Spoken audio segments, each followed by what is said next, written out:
Hello scholars, कैसे हैं आप सब। आज की वीडियो में हम आपके क्लास 8 साइंस का first chapter crop production and management इसके कीवर्ड्स को पढ़ेंगे और एक्सरसाइज इनको कंप्लीट करेंगे। तो चलिए शुरू करते हैं। First keyword is agricultural practices. What is agricultural practices? Activities involved in the cultivation of a crop are called agricultural practices. जब हम किसी भी क्रॉप का कल्टीवेशन करते हैं तो उसमें जो भी एक्टिविटीज इन्वॉल्व होती हैं वो सारी एक्टिविटीज क्या कहलाती हैं?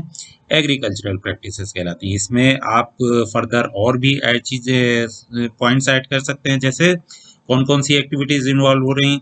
सॉइल प्रिपरेशन कर रहे हैं आप, और उसके बाद में क्या कर रहे हैं? इरिगेशन कर रहे हैं, सोइंग कर रहे हैं, हार्वेस्टिंग कर रहे हैं, स्टोरेज कर रहे हैं। तो ये सारी प्रैक्टिसेस क्या हैं? These are called agricultural practices. Next, animal husbandry. What is animal husbandry? Rearing animals with proper food, shelter and care on a large scale is called animal husbandry. ऐसा नहीं है कि आपने घर में एक एनिमल अगर पेट किया हुआ है तो उसको आप एनिमल हस्बेंड्री बोलेंगे।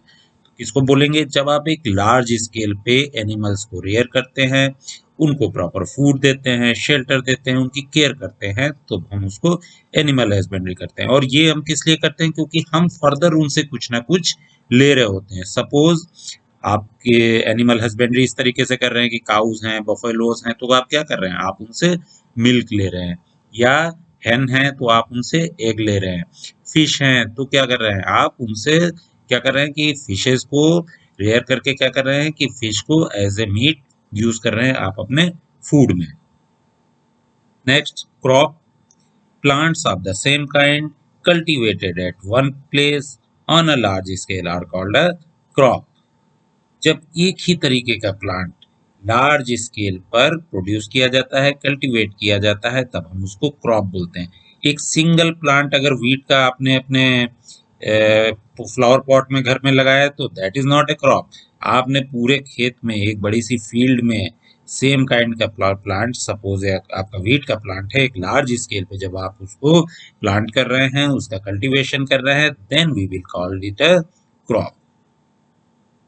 देखिए यहाँ पर जैसे क्रॉप की फोटो भी दी हुई है। ये किस चीज की क्रॉप है?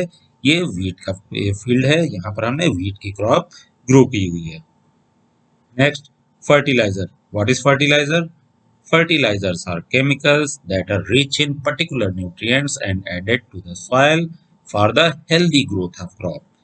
क्या है फर्टिलाइजर? फर्टिलाइजर्स जो है केमिकल्स हैं।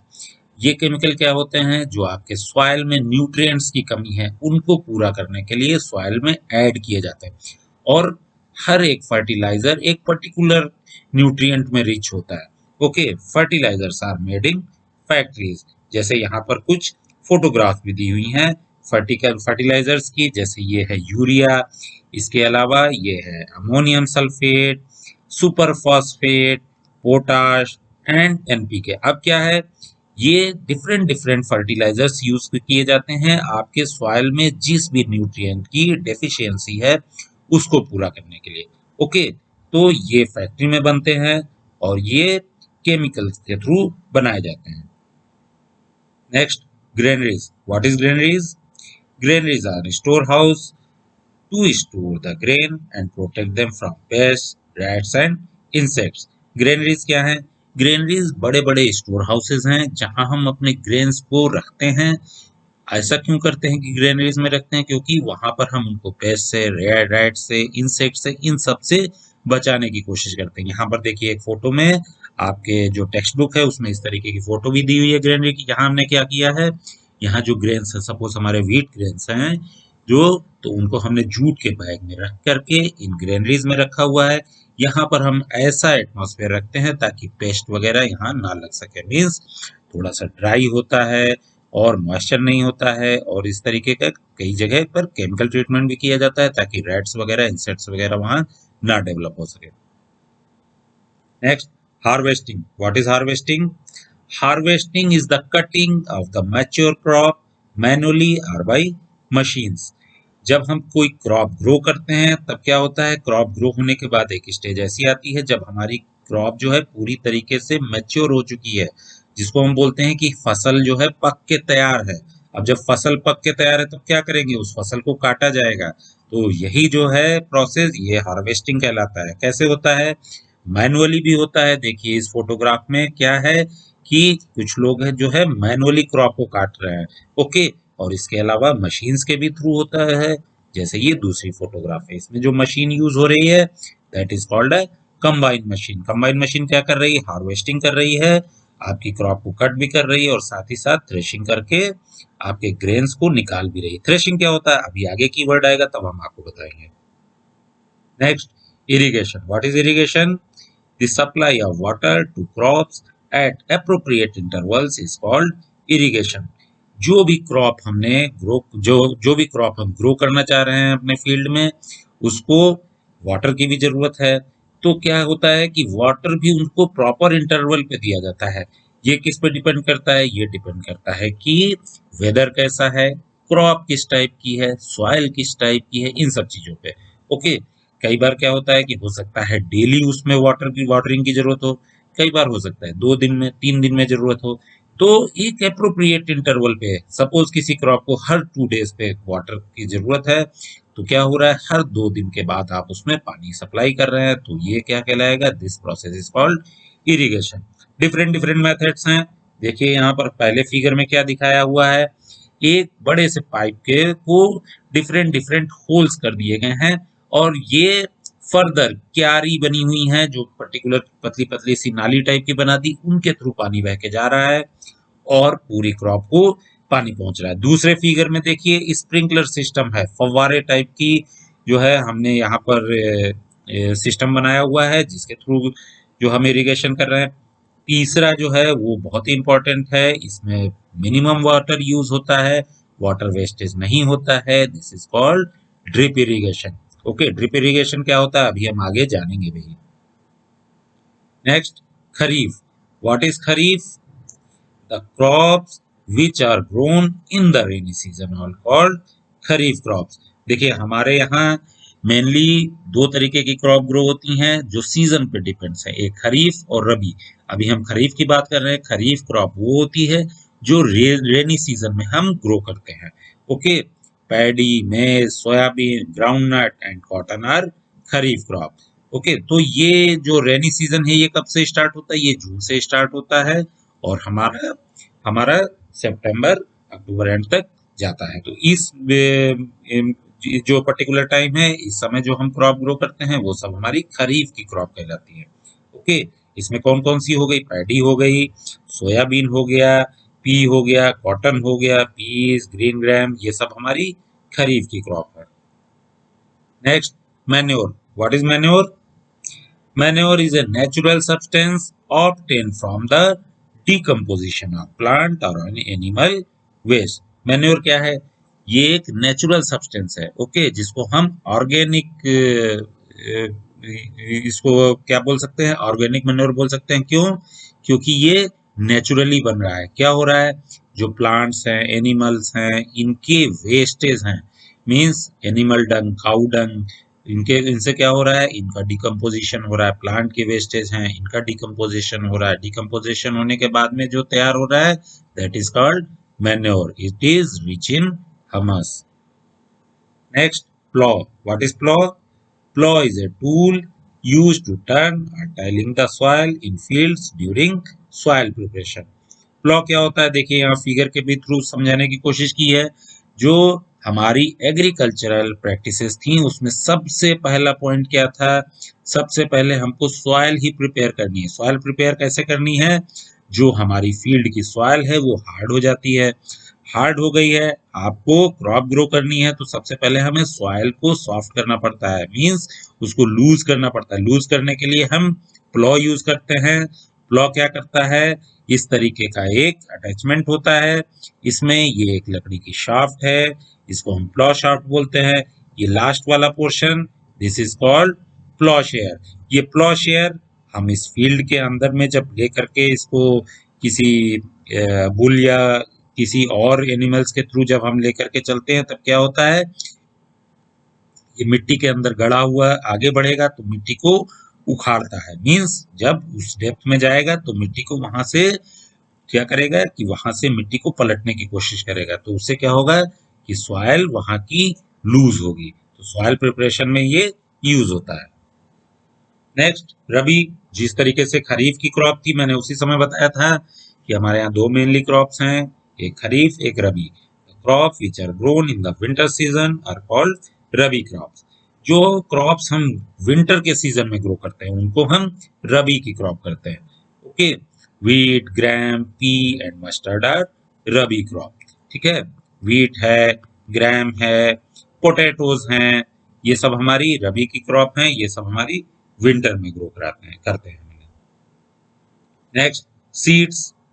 Seeds are the grain or ripened ovules of plants used for sowing. Last year भी हमने पढ़ा था सीड्स के बारे में, तब हमने क्या जाना था, जो ओव्यूल्स हैं, जो ओव्यूल्स हैं वो पकने के बाद, रिपेंड होने के बाद जो बनते हैं वही सीड्स होते हैं। ओके, ये ग्रेन्स हैं, जो आप व्हीट के ग्रेन्स हैं वो भी सीड्स ही हैं। ओके, आपके पैडी ग्रेन्स हैं वो भी सीड्स हैं। तो सीड्स जो हैं ये यूज होते हैं सोइंग के लिए। जब उनको सो करेंगे आप, उसके बाद में उससे प्लांट्स जो है ग्रो करते हैं। Next silo. What is silo? Silos are the large storage tanks to store the grains and protect them from pests, rat and insects. जैसे अभी हमने थोड़ी देर पहले ग्रेनरीज के बारे में जाना था। ग्रेनरीज में क्या हो रहा था कि हम उनको जूट के बैग में रख के और फिर बड़े से गोडाउन में रख रहे थे। साइलो में क्या होता, बड़े बड़े से टैंक होते हैं, जैसा आप यहाँ फिगर में देख रहे हैं, ये बड़े बड़े से टैंक हैं। इन टैंक में ही डायरेक्ट हम ग्रेन्स को स्टोर करते हैं। ओके, और इनको यहाँ पर रखा जाता है, यहाँ पर इनको उस तरीके का एटमॉस्फेयर दिया जाता है कि यहाँ पर पेस्ट, रैट या इंसेक्ट्स, उससे ये ग्रेन्स खराब ना हो। साथ ही साथ इनका केमिकल ट्रीटमेंट भी रहता है ताकि ये हमारे स्पॉइल्ड ना हो सके। Next sowing. What is sowing? Burying the seeds in the soil at proper distance and depth is called sowing. देखिए सीड्स जो हैं वो आपको सॉइल में बरी करने हैं तभी उसमें से प्लांट ग्रो होगा, लेकिन उनको प्रॉपरली ग्रो कराने के लिए हमें क्या करना पड़ता है, उनको एक प्रॉपर डिस्टेंस पे, प्रॉपर डेप्थ पे आप जब उसको सो करेंगे, मिट्टी के अंदर दबा देंगे, तब क्या होगा, प्लांट ग्रो करेगा और आपकी क्रॉप अच्छी तैयार होगी। सो burying the seeds in the soil at proper distance and depth. Proper distance और depth पे जब हम बरी करते हैं सीड्स को, then this is called sowing. Next, storage. What is storage? Keeping things safe for a long time for later use is called storage. किसी भी चीज को आप सेफली रखते हैं, स्टोर करके रखते हैं, क्यों? क्योंकि लंबे समय के लिए रखा है, आगे चल के इसको यूज होना है, वो खराब ना हो, तो इसको हम स्टोरेज कहते हैं। घर में भी आप बहुत सारी चीजें स्टोर करके रखते होंगे और उनको कुछ दिनों के बाद यूज करते होंगे, तब क्या होता है कि कई बार चीजें खराब हो जाती, बट अगर आप स्टोरेज उनको प्रॉपरली करेंगे तो वो खराब नहीं होगी। Next threshing. थ्रेशिंग क्या है? The separation of the grains from the chaff is called threshing. देखिए अभी जब हमने बात की थी आपकी हार्वेस्टिंग की, तब क्या हुआ था, हमने बोला था क्या कि हमारी जो क्रॉप है वो पूरी तरीके से मेच्योर हो गई है, मींस फसल पक के तैयार हो गई है, जो मैंने ये वर्ड्स यूज किए थे। तो आपको फसल काटनी है, फसल काट ली, अब क्या करना है, उसमें से जो आपके ग्रेन्स हैं उनको भी सेपरेट करना है। तो जो ग्रेन्स को सेपरेट करते हैं, the separation of the grains from the chaff is called threshing. Chaff क्या है? ये जो आपने फसल काटी, ये तो पूरे प्लांट के सहित काट ली ना, जो प्लांट आपका पूरा पक के तैयार हो गया था, आपने प्लांट के साथ पूरा उसको काट लिया। अब इसमें से उस ग्रेन्स को अलग करना है, तो ये जो चाफ है इसमें से ग्रेन्स को अलग करना ही थ्रेशिंग कहलाता है। इसके कई तरीके हैं। पहले फिगर में देखिए, मैनुअली एक आदमी क्या कर रहा है, इस पूरे बंडल को इस एक पत्थर के ऊपर पटक रहा है, इससे क्या होगा, इसके जो ग्रेन्स हैं वो टूट के अलग हो जाएंगे। दूसरे फिगर में क्या है, एक मशीन है, इसको हम थ्रेशिंग मशीन या थ्रेशर भी बोलते हैं, जो क्या कर रहा है, इस चैफ में से ग्रेन्स को अलग कर रहा है। तीसरे फिगर में देखिए क्या हो रहा है, इसमें क्या हम कर रहे हैं, इसके ऊपर में कई सारे बुल्स को या जानवरों को ऊपर चलाते हैं, तो क्या होता है, इनके वजन से जब इनके पैरों के नीचे ये आते हैं जब चाफ, तो हमारा क्या होता है कि इनके ग्रेन्स टूट के उससे निकल के अलग हो जाते हैं। ओके, तो ये प्रोसेस हमारा थ्रेशिंग कहलाता है। Next, weeds, undesirable plants that grow naturally along the crop are called weeds. कुछ बहुत सारे ऐसे प्लांट्स हैं जिनकी हमको जरूरत ही नहीं थी, हम अपनी क्रॉप ग्रो कर रहे थे, लेकिन उस क्रॉप के साथ ही बहुत सारे ऐसे प्लांट्स ग्रो कर गए जिनकी हमको जरूरत नहीं थी, तो ऐसे प्लांट्स क्या कहलाते हैं? वीड्स कहलाते हैं। देखिए यहाँ पर एक फिगर में क्या है, ये ग्रास है, ग्रास में कुछ प्लांट्स ऐसे उगे हुए दिख रहे हैं, तो ये क्या है? These are called weeds. Weedicide, weedicides are chemicals used to kill the weeds that naturally grow along with the crop.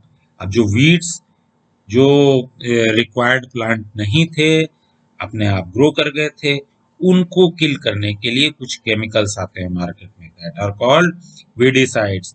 यही वीडिसाइड्स क्या करते हैं कि उस केमिकल्स के थ्रू जब हम उनको उस क्रॉप पे इस केमिकल का छिड़काव करते हैं, तब ये क्या करता है केमिकल कि उस वीड्स को किल कर देता है। ये आपकी क्रॉप को नुकसान नहीं पहुंचाएगा, बट वीड्स को किल कर देगा। देखिए कुछ एक दो फिगर भी मैंने यहाँ दिखा हुआ है, ये मार्केट में इस टाइप के वीडिसाइड्स आते हैं। इनको क्या करना होता है, ये कंसंट्रेटेड फॉर्म में होते हैं, तो पानी के साथ में इसको डाइल्यूट किया जाता है। इसमें परसेंटेज लिखा होता है कि आपको सपोज 5 लीटर में 10 ml मिक्स करना है, फिर उसके बाद उसको आप अपनी पूरे क्रॉप के ऊपर क्या करेंगे, स्प्रे कर देंगे, तो ये वीड्स को किल कर देगा। Next, winnowing. What is winnowing? अब हार्वेस्टिंग था, उसके बाद थ्रेशिंग था। लिंक कीजिएगा, हार्वेस्टिंग किया आपने, फसल पकी हुई काटी, उसके बाद में थ्रेशिंग की, थ्रेशिंग में आपने उसके ग्रेन्स अलग किए। अब लेकिन ग्रेन्स और उसका जो चाफ था, भूसा था, वो सब मिक्स है, उसको कैसे अलग करेंगे? ये विनोइंग के प्रोसेस के थ्रू अलग होगा। Winnowing is a process to separate heavier and lighter components of a mixture by wind or blowing air. Figure के थ्रू समझिए क्या हो रहा है। ये लेडी देखिए क्या कर रही है कि एक हाइट पर से ऊपर से ये गिरा रही है। कौन सा मिक्सचर है ये? इसमें ग्रेन्स भी हैं और कुछ भूसा भी है, आपका जो प्लांट्स के रिमेन्स हैं वो भी हैं। तो क्या हो रहा है, ग्रेन्स हैवी हैं तो वो वहीं पे गिर जा रहे हैं, और पीछे से हवा चल रही है, या आप पीछे ब्लोवर भी लगा सकते हैं, कुछ फैन टाइप का भी लगाया जाता है। तो क्या होगा, जो इसके जो प्लांट रिमेन्स हैं वो हल्के हैं, वो उड़ के आगे चले जाएंगे। तो इस प्रोसेस के थ्रू हम हैवियर और लाइटर कंपोनेंट्स को अलग कर रहे हैं, and this is called winnowing. चलिए कीवर्ड्स कंप्लीट कर लिए हमने, अब एक्सरसाइज शुरू करते हैं। फर्स्ट क्वेश्चन क्या है, select the correct word from the following list and fill in the blanks. कुछ वर्ड्स की लिस्ट दी हुई है, float, water, crop, nutrients, preparation, इनको जो है एक एक करके सेंटेंस आएंगे, उनमें हमें फिल करना है। फर्स्ट सेंटेंस क्या है, the same kind of plants grown and cultivated on a large scale at a place is called. हमने कीवर्ड्स में भी पढ़ा था, एक ही तरीके के प्लांट काफी बड़े एरिया में लार्ज स्केल पे जब ग्रो किए जाते हैं तब वो क्या कहलाते हैं, that is called crop. Okay, चलिए क्रॉप हमारा इसमें से हो गया। नेक्स्ट सेंटेंस क्या है, the first step before growing crop is, सबसे पहला स्टेप क्या है क्रॉप को ग्रो करने से पहले, क्या है, that is preparation of the soil. सबसे पहले हमें सॉइल को प्रिपेयर करना है। Next, damage seed would on the top of water. देखिए इसी चैप्टर में एक छोटी सी एक्टिविटी है, उसमें क्या है कि आपको कुछ सीड्स जो है किसी अगर वाटर में डालेंगे, सपोज ग्राम्स के चने के आपके घर में जो है सीड्स, उनको वाटर में डालेंगे तो आप क्या देखेंगे, कुछ दो एक सीड्स ऐसे होंगे जो वाटर के ऊपर फ्लोट कर रहे हैं, बाकी सारे सीड्स नीचे बैठ गए। तो जो डैमेज सीड्स होते हैं जो खराब हो चुके हैं, वो ही वाटर के ऊपर फ्लोट करते हैं। तो हमारा यहाँ पर क्या आएगा word, float. Damaged seeds would float on top of the water. Water के ऊपर टॉप पे जो सीड्स फ्लोट कर रहे हैं वो डैमेज है, वो खराब हो चुके हैं, और जो नीचे बैठ गए हैं वो आपके हेल्दी सीड्स हैं। Next, for growing a crop sufficient sunlight and water and nutrients from the soil are essential. कोई भी क्रॉप ग्रो करने के लिए आपको सफिशिएंट सनलाइट चाहिए, उसके अलावा वाटर और न्यूट्रिएंट्स कहां से मिलेंगे, सॉइल से मिलेंगे। Question number 2, match items in column A with those in column B. Column A के कुछ आइटम है, उनको कॉलम बी के आइटम से मैच करना है। First is kharif crops. Kharif crops कौन कौन सी हैं? अभी हमने कीवर्ड्स में पढ़े थे, पैडी एंड मेज से मैच होगा ये। पैडी एंड मेज क्या है? खरीफ की क्रॉप है, ये मानसून के सीजन में, रेनी सीजन में ग्रो किए जाते हैं। Next rabi crop, wheat, gram, pea, ये सब क्या है? That is rabi crops. Next chemical fertilisers. अभी जब हम केमिकल फर्टिलाइजर्स के बारे में पढ़ रहे थे तब हमने एग्जाम्पल में आपको दिखाया भी था, क्या था? That are urea and super phosphate. Figure मैंने दिखाए थे आपको, याद कर लीजिए वर्ड्स। अगर आपको लिखने के लिए आ जाए write two names of chemical fertilisers, तो आप यूरिया एंड सुपर फॉस्फेट लिख सकते हैं। Next organic manure. Organic manure किससे मैच होगा? Animal excreta, cow dung, urine and plant waste से क्या होगा? डिकम्पोज होने के बाद में ऑर्गेनिक मैन्योर बनता है। Okay, next give to examples of each kharif crop and rabi crop. अगर लास्ट क्वेश्चन देखेंगे तो हमने खरीफ क्रॉप और रबी क्रॉप को जब मैच कराया था वही एग्जांपल हम यहाँ लिख सकते हैं, उसके अलावा भी देख सकते हैं। उसके अलावा अगर हम देखें तो क्या है? Soybean and groundnut are kharif crop. उनको भी याद कर लीजिए, इनको भी याद कर लीजिए, क्योंकि अगर मैच कराने में सोयाबीन आ गया तो आपको ये भी याद होना चाहिए कि सोयाबीन भी एक खरीफ की क्रॉप है और ग्राउंड नट भी एक खरीफ की क्रॉप है। इसी तरीके से wheat and mustard are rabi crop. Question number 4. Write a paragraph in your own words on each of the following. Different topics दिए हुए हैं, ए बी सी डी, सब पर एक पैराग्राफ आपको लिखना है। चलिए एक एक करके लिखते हैं। सबसे पहला क्या है? Preparation of soil. Preparation of soil के बारे में क्या लिख सकते हैं हम? Preparation of the soil is the first step before growing A crop.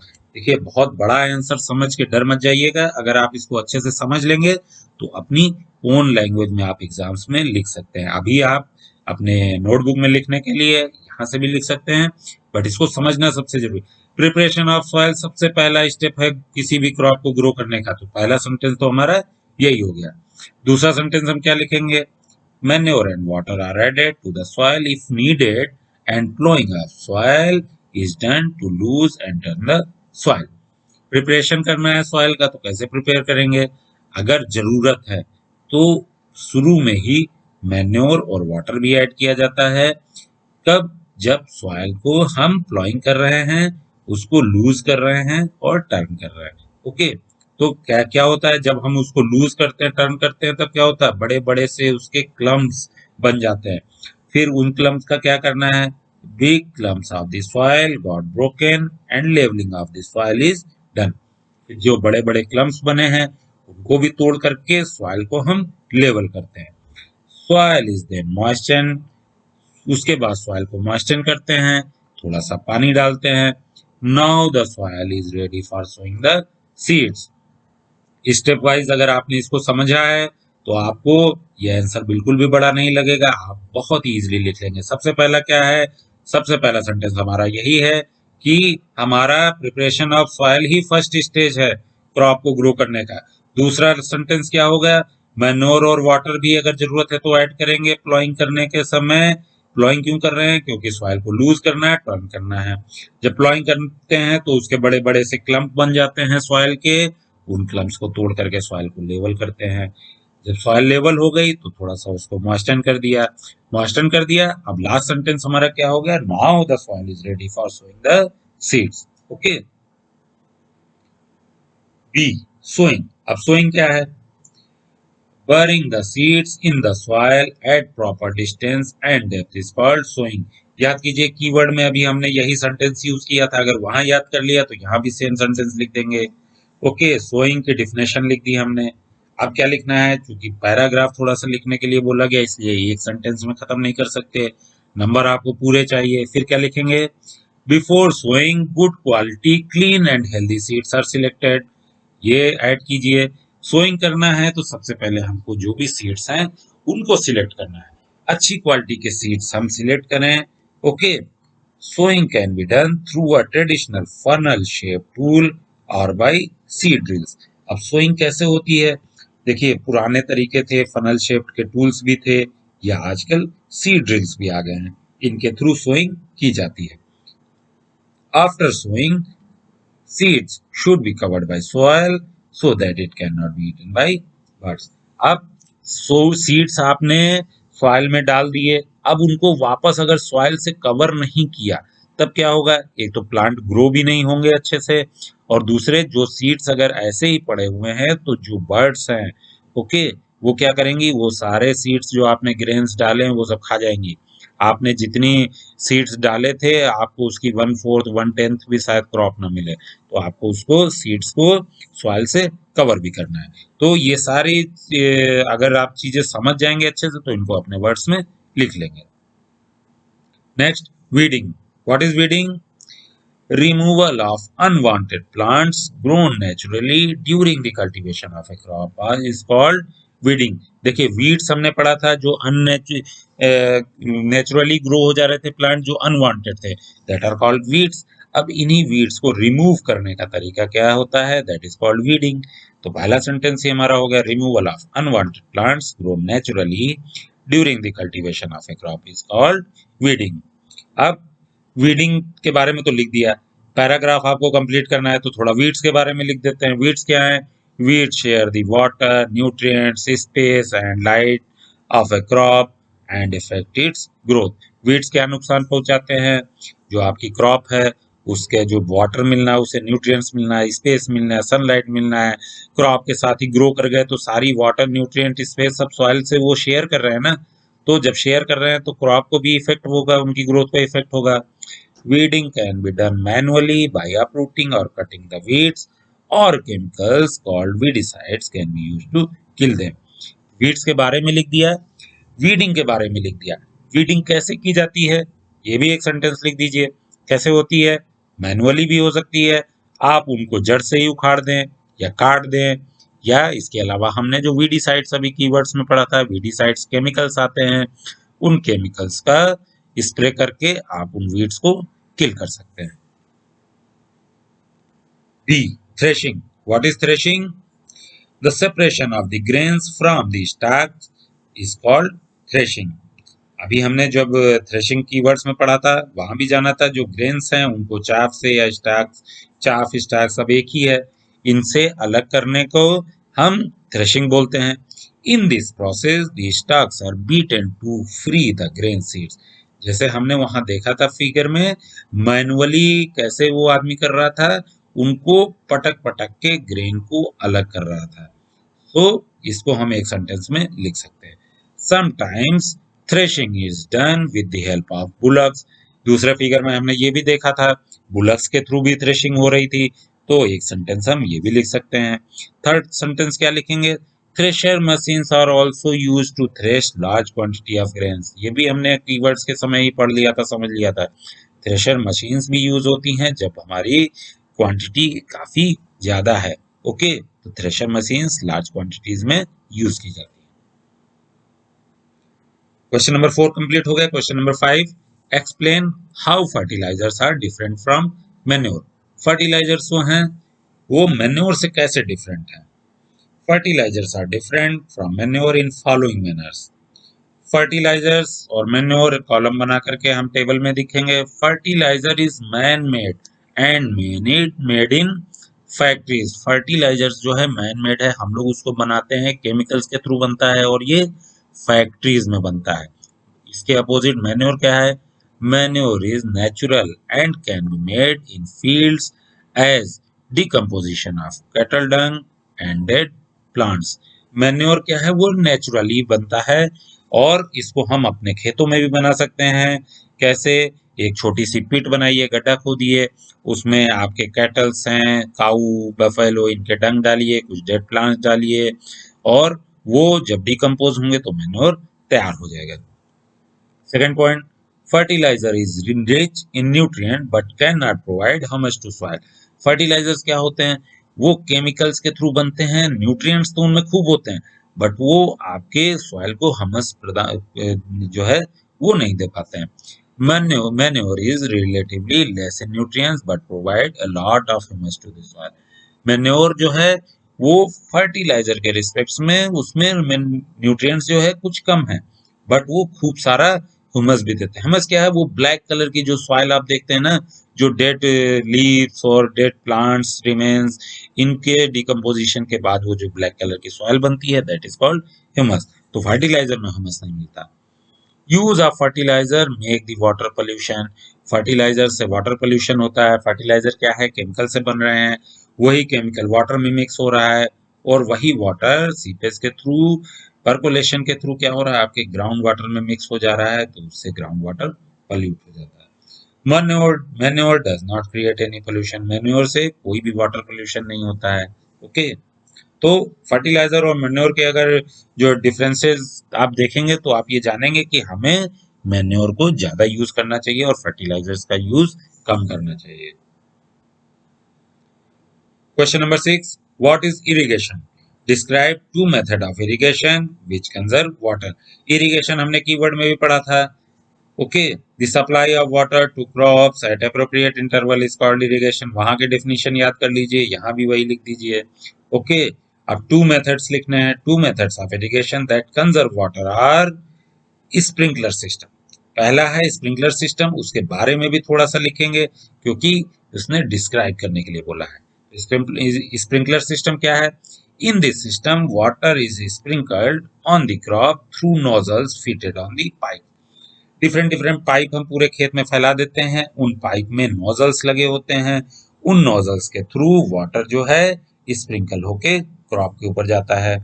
This system is more useful on uneven land where sufficient water is not available. जहां uneven land है, लैंड ऊपर नीचे है, वहां क्या होगा कि वाटर एक जगह रुकेगा नहीं, और अगर आप वाटरिंग कर रहे हैं प्लांट में, क्यारी बना के, कैनाल बना के, छोटी छोटी सी नालियां बना के, तो क्या होगा कि हाई लेवल से वाटर नीचे की तरफ भाग जाएगा, वहां नहीं रुकेगा। तो स्प्रिंकलिंग के थ्रू अगर आप वाटरिंग करेंगे, इरिगेशन करेंगे, तो वहां पर अच्छे से सारे प्लांट्स को वाटर मिल पाएगा। नेक्स्ट क्या है? नेक्स्ट है drip system. In this system watering of the plant is done directly at its base with the help of narrow tubing. मैंने बोला था आपको बताएंगे जब हम इरिगेशन के बारे में कीवर्ड्स में पढ़ रहे थे। ड्रिप सिस्टम क्या है? इसमें इसमें पाइप्स के थ्रू फिर पतली पतली ट्यूब्स जोड़ी जाती हैं, और वो ट्यूब्स क्या होती हैं? हर प्लांट के पास जाकर के ओपन होती हैं, और वहां से ड्रिप ड्रिप करके वाटर प्लांट्स की रूट पे सीधे दिया जाता है, जिससे वाटर वेस्ट नहीं होता है। This system is a boon for the regions where the availability of water is poor, as water is not wasted at all in this system. अब ये जो वाटरिंग सिस्टम है, इरिगेशन सिस्टम है, ये ऐसे रीजन्स के लिए बहुत ही अच्छा है जहां पर वाटर की अवेलेबिलिटी बहुत कम है, क्योंकि इसमें वाटर बिल्कुल भी वेस्ट नहीं होता। देखिए यहाँ पर दो फिगर भी हैं हमारे जो स्प्रिंकलर सिस्टम है उसका, और ये ड्रिप सिस्टम। ड्रिप सिस्टम में देखिए पाइप्स जो है पूरे प्लांट्स के साथ साथ जा रहे हैं, और हर प्लांट की रूट पर एक छोटी सी ओपनिंग है जहां से थोड़ा थोड़ा सा वाटर ड्रॉप ड्रॉप सीधे रूट्स के पास ही गिरता है। Next question number 7, if wheat is sown in the kharif season what would happen. Wheat क्या है? रबी की क्रॉप है, विंटर की क्रॉप है। अगर खरीफ के सीजन में बोएंगे तब क्या होगा? Wheat is the crop of rabi season, so it requires winter climate. देखिए क्लाइमेट के हिसाब से ही क्रॉप होती है। अगर व्हीट रबी की क्रॉप है तो उसको क्लाइमेट भी विंटर का चाहिए। Okay, if we sow wheat in the Kharif season, it may not grow properly or be destroyed in excessive rain as Kharif is a rainy season. होगा क्या कि जब आप खरीफ की सीजन में अगर आप व्हीट को जो है ग्रो कराने की कोशिश करेंगे, तो हो सकता है वो अच्छे से ग्रो ना हो और सारी फसल खराब हो जाए। क्यों? क्योंकि उनको एक तो क्लाइमेट नहीं मिल रहा है, विंटर का टेम्परेचर भी ज्यादा मिल रहा है, दूसरे क्या है खरीफ के सीजन में रेन ज्यादा होती है, पानी ज्यादा मिलेगा, तो हो सकता है उस वजह से भी आपकी पूरी व्हीट की क्रॉप जो है वो डिस्ट्रॉय हो जाएगी। Question number 8, explain how soil gets affected by the continuous plantation of crop in a field। अगर आप किसी फील्ड में लगातार कोई ना कोई क्रॉप जो है ग्रो करते चले जा रहे हैं, तो सॉइल कैसे इफेक्ट होती है? Soil supplies mineral nutrients to the crop plants. Soil क्या करती है? जितने भी न्यूट्रिएंट्स हैं वो सब क्रॉप को प्रोवाइड करती है। These nutrients are essential for growth of plants. Continuous cultivation of crop make the soil poor in nutrient. अगर आप लगातार किसी फील्ड में एक के बाद एक क्रॉप ग्रो करते रहेंगे, एक क्रॉप कंप्लीट हुई आपकी, हार्वेस्ट किया आपने, तब तक दूसरी क्रॉप लगा दी, फिर तीसरी, तो क्या होगा, धीरे धीरे उस सॉइल के सारे न्यूट्रिएंट्स कम होने लगेंगे. The fertility of the soil will be reduced by the continuous plantation of crop in a field. इससे क्या होगा, सॉइल की फर्टिलिटी कम हो जाएगी. फर्टिलिटी मीन्स फिर उसमें क्रॉप अच्छे से ग्रो नहीं होगी. ओके, तो हमें क्या करना चाहिए, उसके लिए एक क्रॉप करने के बाद में हमें एक बार को फील्ड खाली छोड़ देते हैं, फिर दूसरी क्रॉप करते हैं. ओके, या फिर हम क्रॉप का रोटेशन करते हैं, या फिर मैन्योर ऐड करते हैं, फर्टिलाइजर्स ऐड करते हैं. Okay. Question number 9, what are weeds, how can we control them. Weeds के बारे में अभी भी हम पढ़ चुके थे, फिर से एक बार क्वेश्चन आ गया है, फिर देख लेते हैं. Undesirable plant that grow naturally along the crop are called weeds. पहले भी बताया, जो अनचाहे ऐसे पौधे हैं जो आपकी क्रॉप के साथ ही अपने आप ही उगाए, वो सारे वीड्स कहलाते हैं. Weeding is done to protect the crop. अब देखिए, वीडिंग के बारे में हमने लिखा था कुछ, या वहां से उठा करके यहाँ लिख देते हैं. तो वीड्स के बारे में क्या करना है, उनको कंट्रोल कैसे करना है, वीडिंग करनी पड़ेगी, उनको रिमूव करना पड़ेगा. It can be done manually by uprooting or cutting the weeds with the help of khurpi और सीड ड्रिल. देखिए, वीडिंग दो तरीके से हो सकती है, मैनुअली भी कर सकते हैं, उनको अपरूट कर दें, जड़ से ही उखाड़ दें, या उनको काट दें. तो वो कैसे करते हैं, खुरपी यूज होती है, सीड ड्रिल यूज होती है, उसके थ्रू वीडिंग करते हैं. या फिर कैसे कर सकते हैं, केमिकल्स का, all weedicides are also used to kill them. Chemicals भी यूज होते हैं, आपने पढ़ा है, वीडिसाइड्स हैं, उनके थ्रू आप उनको किल कर सकते हैं. These are spread in the fields to kill the weeds, they do not damage the crop. अब थोड़ा सा वीडिसाइड्स के बारे में एक सेंटेंस लिख दीजिए. क्या है, इनको आप फील्ड में स्प्रे करते हैं, और ये स्प्रे क्या है, केवल वीड्स को ही किल करता है, आपकी क्रॉप को कोई नुकसान नहीं पहुंचाता है. Okay. Question number 10. Arrange the following boxes in proper order to make a flow chart of sugarcane crop production. Sugarcane को crop production के लिए कुछ ब्लॉक दिए हुए हैं, इनको प्रॉपर फ्लो चार्ट में मीन्स 1 by 1 लिखना है, जिस तरीके से सुगरकेन का प्लांट आप ग्रो कर रहे हैं, उसके बाद में कैसे कैसे वो आगे ग्रो हो रहा है. ओके, चलिए शुरू करते हैं. सबसे पहला क्या आएगा हमारा, सबसे पहले हम प्रिपरेशन ऑफ सॉइल करेंगे, जो हर जगह हर क्रॉप को ग्रो करने के लिए सबसे पहले जरूरी है. नेक्स्ट, प्लोइंग द फील्ड, उसके बाद प्लोइंग करेंगे फील्ड की. नेक्स्ट, सोइंग करेंगे. नेक्स्ट, मैन्योरिंग करेंगे. नेक्स्ट, इरिगेशन करेंगे, उसके बाद हमें इरिगेशन भी करना है. उसके बाद जब फसल तैयार हो गई हमारी, तब हार्वेस्टिंग करेंगे. हार्वेस्टिंग के बाद आप शुगर कैन को कहाँ भेजेंगे, sending crop to sugar factory में भेज देंगे. ओके, तो ये हमारा इसका फ्लो चार्ट हो गया. Next, question number 11. Complete the following word puzzle with the help of clues given below. एक वर्ड पजल है, इधर दी हुई है, इसको हमें कुछ क्लूज दिए हुए हैं, उनके थ्रू सॉल्व करना है. कुछ डाउन के क्लूज हैं, कुछ अक्रॉस के हैं.